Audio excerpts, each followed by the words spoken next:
9시 40분 구간 지나고 있습니다. 투자 주체별로 봤을 때는 어느 정도 좀 깔끔하게 정리가 되고 있는데요. 외국인은 뭐 다 팝니다. 현선물이 다 현재 매도 우위 포지션 취하고 있고요. 개인 쪽에서 삽니다. 최근에 개인 쪽에서는 꾸준히 1900선 이하에서는 저가 매수세가 좀 유입되고 있는 모습인데요. 개인 현선물 동반 매수 나오고 있고 기관도 서서히 좀 매수로 가닥을 잡고 있다는 점 눈에 띕니다. 지수는 이런 팽팽한 줄다리기 속에서 계속해서 보합권만을 맴돌고 있는데요. 남은 시간 어떻게 대응을 해봐야 할지 작전 타임에서 가이드라인 제시해드리겠습니다. 오늘 감독에는요. 토마토 투자자문 정종현 운영형 모셨습니다. 안녕하세요. 네, 안녕하십니까. 오늘 많이 춥죠?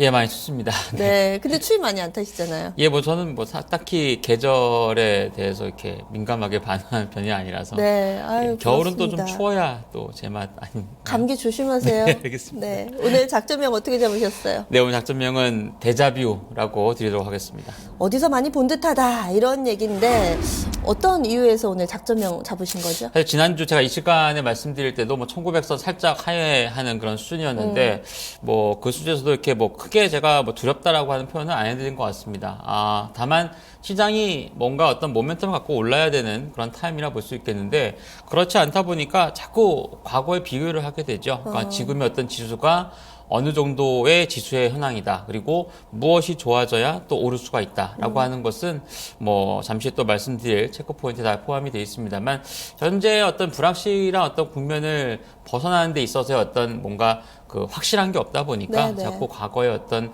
그 흐름이라든가 터닝 포인트를 비교를 할 수밖에 없는 것이 현재 국면이 되지 않나라고 좀 보여집니다. 그리고 사실 역사적 분석이라는 게 원래 네. 또 주가 이런 거 경제 공부하시는 분들이 또 하나의 이론을 정립하고 그런 또 배경으로 삼는 내용이기 때문에 중요하죠. 네. 오늘 그럼요 체크 포인트 저희가 화면으로 먼저 정리해봤습니다.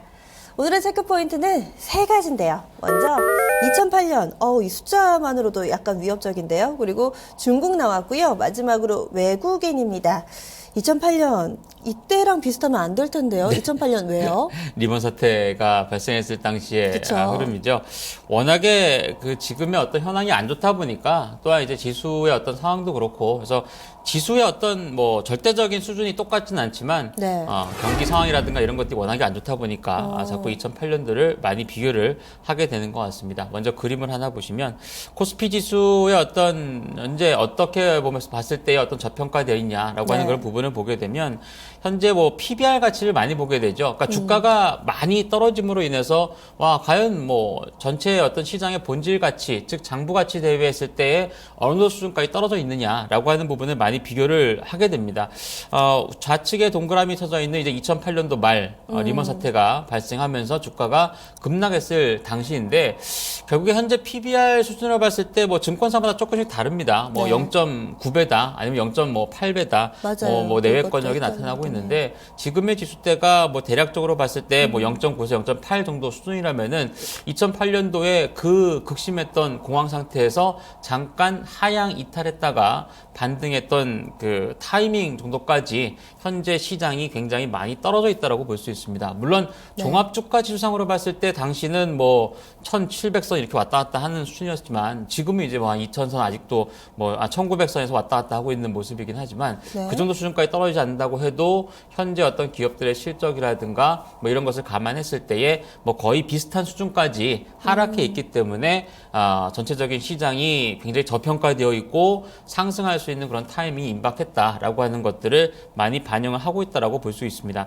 다만 좀 아쉬운 것은 역시 뭔가 추세를 반전시키는 데 있어서는 조금 뭐 어렵지 않나라고 하는 그런 개인적인 의견도 갖고 있는데 뭐 일단 우리 앵커님과도 좀 사적인 자리에서도 말씀을 드렸지만 네. 어딘가 하나 제가 볼 때 망가져야 돼요. 그러니까 유가가 하락으로 사실, 인해서 네. 뭐 예를 들어서 조금 작은 규모 있는 뭐 사실 러시아가 뭔가 문제가 발생하면은 좀 일이 너무 커질 수가 있는데 뭐 좀 당사국에는 좀 베네수엘라 약간 당사국에는 안 이런, 좋지만 네. 베네수엘라라든가 약간 그 유가를 비롯해서 원자재를 수출을 많이 해서 먹고 사는 나라 중에 드디어 우리는 더 이상 못 버티겠다라고 네. 하는 그런 발표가 있어야 아마도 시장이 뭐 한 차례 충격을 받고 다시 일어나든 뭘 하든 흐름이 나타날 텐데 그런 것들이 아니라면은 지금이 PBR 개수가 워낙에 낮고 시장이 뭐 과거 사례에 비춰서 때 이 정도에서는 반등할 수 있다. 네. 뭐 그것은 아마도 기술적인 반등에 국한이 될 가능성이 좀 더 크지 않나라고 좀 보여집니다. 그래서 뭐 어쨌든 많이 떨어져 있다라고 하는 것은 사실이긴 한데 반등에 대한 어떤 모멘텀이라든가 타이밍을 잡는 것이 뭐 지금으로서는 가장 좀 현명한 전략이 되지 않을까 보여집니다. 사실 제가 이 토마토 TV 처음 시작한 게 2009년이어서 저는 2008년도 때 상황을 자세하게는 잘 모르거든요. 네. 지금 PBR 쪽인 측면에서 비교를 좀 해주셨는데 그 외의 경제 상황은 좀 현재 상황과 비교하자면 어땠나요? 뭐 사실 그것을 제외하고 났을 때에 뭐 비교할 수 있는 수치가 사실 좀 맞닥뜨리는 게 별로 없습니다. 예를 들어서 뭐 달러의 강세라든지 네. 뭐 유가의 왜냐하면 상황이라든지 그 당시는 뭔가 시스템적인 불안 요인으로 인해서 하락한 거기 때문에 뭐 이런 어떤 지표상으로서의 어떤 비교를 할 수 있는 수치가 나타나지는 않거든요. 그래서 뭐 대체적으로 올해 1분기 내지는 올해 상반기 중에 있어서의 이렇게 지금 1월달 장이 안 좋은 상황이 더 악화될 수 있다라고 한다라면은 결국엔 정말 리먼 사태와 같은 뭔가 시스템적인 불안 요인, 제가 좀 전에 말씀드렸던 어딘가가 정말 모라토리엄을 선언한다든가 아니면 유가가 뭐 터무니없이 더 하락한다든가 이렇게 된다라면 뭔가 시스템적인 요인이 될 수 있을 텐데 그런 것들이 아니라면은 현재 어떤 수준 자체가 조금 과도하게 하락해 있기 때문에 그런 것들 어떤 그 제외했을 때의 반등에 대한 가능성이 농후하다 뭐 이렇게 볼 수 있을 것 같습니다. 전 비슷한 거 하나 찾았어요. 외국인이 많이 판다는 네. 거예요. 예. 네, 그때도 한 33거래일 정도 팔았는데 이번에 좀 두고 봐야 될 것 같습니다. 다음 포인트가 이 중국이었죠? 네, 중국도 데자뷰라고 하는 측면에서의 가능성을 좀 볼 수는 있습니다. 제가 지난주 이 시간에 무슨 말씀을 드렸냐면은 1월달 만기 뭔가 약간 터닝 포인트가 될 수 있는 시점이기도 한데 결국엔 그것이 지나고 1월 말에 주요 기업들의 실적 발표 끝나고 중국의 성장률 발표하고 그렇게 되면은 뭔가 약간 좀 진성의 바닥이 올 수도 있다라고 하는 그런 말씀을 드렸는데 오늘 이제 중국이 GDP 발표를 하게 됩니다.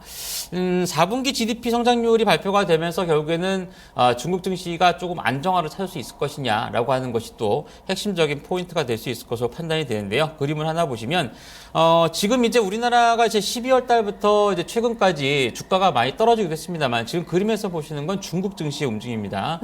중국이 네. 이제 지난 8월 달 지금 이제 좌측에 제가 8월 24일 지급 준비율과 금리 인하를 했다라고 하는 그런 표시를 해드렸던 부분이 주가가 많이 떨어졌죠. 그러니까 그 당시에도 위안화의 어떤 평가 절하 관련된 뉴스가 많이 나오고 거기에 따라서 국내 증시도 굉장히 안 좋았던 그런 그림인데 결국엔 8월 24일자에 지급 준비율과 금리 인하를 하면서 주가의 어떤 추가적인 하락이 좀 제어가 됐습니다. 정부에서 막아준 거네요. 네, 그렇죠. 네. 뭐 사실 그것이 발표가 되면서 주가가 급등한 것은 아니고 그전에 워낙에 많이 빠졌기 때문에 증시가 상대적으로 이제 안정화를 기록했다고 좀 볼 수 있습니다.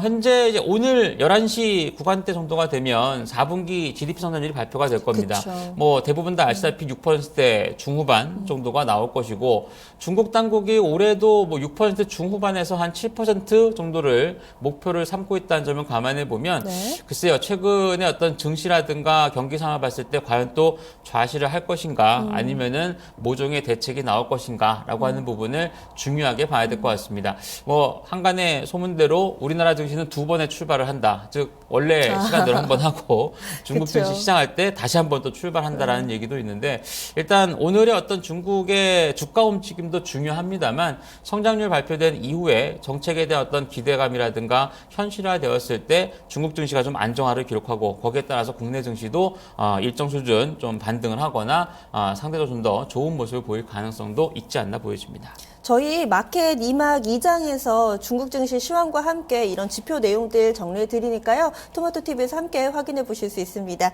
마지막 체크 포인트가 외국인이었죠? 네, 뭐 30매출씩 팔고 있는 상황이기 때문에 사실 쉽게 매수로 반전된다라고 말씀드리기가 굉장히 좀 힘듭니다. 예를 들어서 유가 상황이 이런 상황이라면은 뭐 예를 들어 원유 펀드에서 더 많이 빠져나갈 수도 있을 것 같고 또한 외국인들의 어떤 매도 이유가 굉장히 많이 좀 복잡하죠. 내부적인 상황보다는 네. 대외 변수 쪽에 많이 영향을 많이 받고 있는 상황이기 때문에 글쎄요 일단 어제의 어떤 움직임만 놓고 본다라면은 사실 현물은 뭐 그냥 약간 좀 덜 팔아주면 괜찮을 것 같고요. 네네. 선물 시장에서라도 장중에 어떤 매수 반전 된다거나 나타나거나 어제 같은 경우가 전약 후강 장세가 펼쳐진 이유가 결국에 선물시장에서 매수로 나타나면서 지수의 반등을 이끌었다. 그렇다면은 금일 같은 경우도 결국에는 뭐 현물 시장에서 어떤 매도 강도는 제가 볼 땐 투신이라든가 기관이 좀 받아줄 수 있을 것 같고요. 결국에 선물 시장 쪽에서라도 매수가 반전돼야 시장에 조금 의미 있는 뭐 양봉이 나오건 어떤 기술적인 움직임을 보일 가능성이 크다라고 보여지니까 여기에 포인트를 맞춰서 보시는 게 좋을 것 같습니다. 그래요. 외국인 이제 그만 팔 때도 됐어요. 오늘까지 거래소에서 32거래일 연속 순매도입니다. 물론 앞서서 지금 올해 들어서 한국항공우주 블록딜 물량 제외하고 말씀드린 내용이고요. 최장 기간이 2008년 나왔던 33거래일이었습니다. 그럼 이제 전략으로 좀 연결시켜 볼게요. 오늘장에서 어떻게 대응해 볼까요? 네, 일단 뭐 지수가 1900선 이하 뭐 1870, 80 이 정도 수준이면은 말씀드린 것처럼 뭐 하다못해 기술적인 반등이라도 충분히 가능한 그런 구간이라고 보여집니다. 다만 우리나라 상황뿐만 아니라 글로벌 증시의 전반적인 어떤 반등 타이밍도 임박하지 않았나라고 하는 그런 측면에서 본다라면은 현 지수대에서의 어떤 반등을 조금 준비하는 것이 첫 번째로서는 좋은 전략이 될 수 있을 것 같고요.